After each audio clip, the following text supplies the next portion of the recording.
A Bíblia ensina que Jesus reinará sobre a terra. Uma vez iniciado, não haverá nenhuma interrupção na história do seu reino terreno sobre esta terra, até que, por fim, a morte seja vencida. Porém, sabemos que a morte terminará somente naquele dia final, quando Cristo acabar com a rebelião final de Satanás, quando o diabo for lançado no lago de fogo. Apocalipse capítulo 20, versículos 7 ao 10. A pergunta-chave quanto ao reino é: quando começará o seu reino sobre a terra?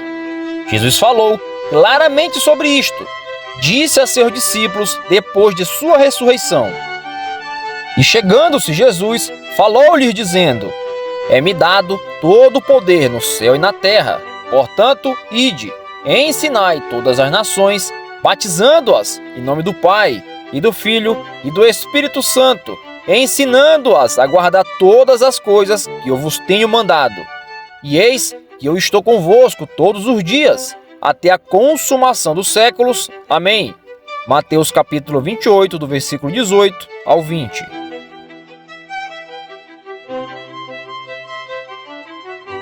Assim que todo o poder no céu e na terra já foi entregado a Cristo. Também sabemos que Ele está reinando com Deus no céu. E qual a sobreexcelente grandeza do seu poder sobre nós, os que cremos, segundo a operação da força do seu poder, que manifestou em Cristo, ressuscitando dos mortos e pondo à sua direita nos céus, acima de todo principado e poder, de potestade e domínio, e de todo nome que se nomeia, não só neste século, mas também no vindouro. Que sujeitou todas as coisas a seus pés, e sobre todas as coisas o constituiu como cabeça da igreja, que é o seu corpo, a plenitude daquele que cumpre tudo em todos. Efésios capítulo 1, versículo 19 ao 23. Cristo é o cabeça da igreja atualmente? Paulo disse que sim.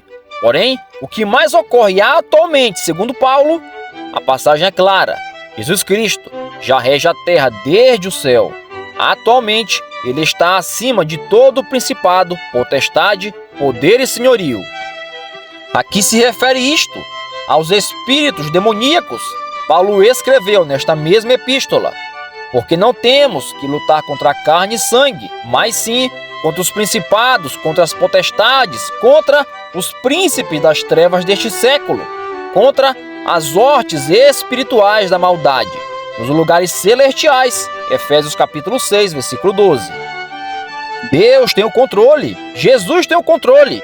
Todas as coisas, em princípios, estão sobre os pés de Jesus. Todavia, é certo que na história os seres maléficos têm poder.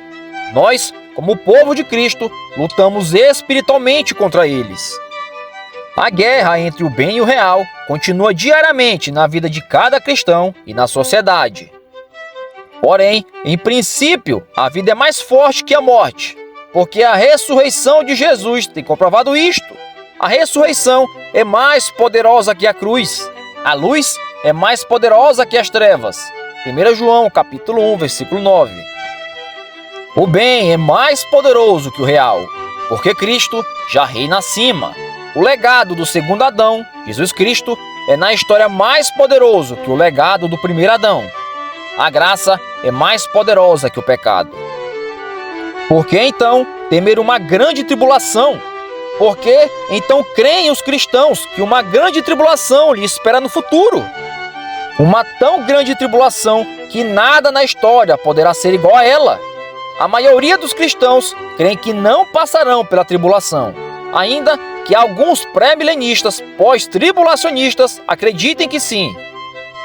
Porém, se Deus reina desde os céus, por que devem os cristãos esperar algo pior que o holocausto do século XX? As perseguições e o genocídio dos armênios, judeus, kulaks russos, ucranianos, os cambodianos.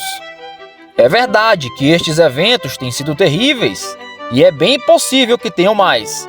Porém, por que devem os cristãos esperar que ocorra outro evento fundamentalmente pior? A resposta: não deve esperar. Por quê? Porque a grande tribulação já ocorreu. E isto é o que David Chilton sustenta aqui na grande tribulação. Jesus advertiu ao seu povo de uma grande tribulação que ocorrerá no futuro muito próximo. No capítulo sobre a grande tribulação, em Mateus, estão escritas as palavras de Cristo. Em verdade vos digo que não passará esta geração sem que todas essas coisas aconteçam. Mateus capítulo 24, versículo 34. Sabemos pela passagem paralela de Lucas que a grande tribulação seria a destruição de Jerusalém por um exército, que veio a ser o exército romano. Mas, quando vide Jerusalém cercada de exércitos, sabei então que é chegada a sua desolação. Então, os que estiverem na Judéia, que fujam para os montes, e os que estiverem no meio da cidade, que saiam, e os que estiverem nos campos, que não entrem nela, porque dias de vingança são estes, para que se cumpram todas as coisas que estão escritas. Lucas capítulo 21, versículo 20 ao 22. O comentário magnífico de David Chilton sobre o livro de Apocalipse se chama apropriadamente Os Dias da Retribuição. Este pequeno livro é um breve exame dessas seções de Apocalipse que tratam da queda de Jerusalém no ano 70.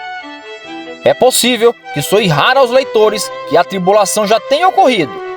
Esta perspectiva foi muito comum ao longo da história eclesiástica, mas durante quase últimos 100 anos, muitos grupos bíblicos têm adotado outra perspectiva. A grande tribulação recairá sobre Israel, ou sobre todos, inclusive os cristãos, no futuro e provavelmente no futuro próximo.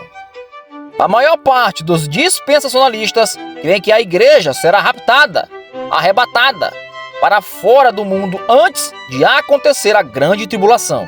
Dispensacionalistas pós-tribulacionistas e os pré-milenistas históricos, que não são dispensacionalistas, creem que a igreja passará pela grande tribulação. Este livro apresenta aos leitores a teologia do juízo, particularmente as sanções de juízo de Deus contra Israel. As sanções eram maldições. Deus deu bênçãos à igreja e maldições a Israel. Israel rebelde, que havia crucificado ao Senhor e pedido publicamente o julgamento de Deus sobre si mesmo. E respondendo todo o povo, disse: o seu sangue caia sobre nós e sobre os nossos filhos. Mateus capítulo 27, versículo 25. As maldições de Deus sobre Israel no ano 70 correspondiam ao seu crime, a crucificação de Cristo. E este crime foi o maior, pior na história. Seu castigo foi o maior, pior na história toda.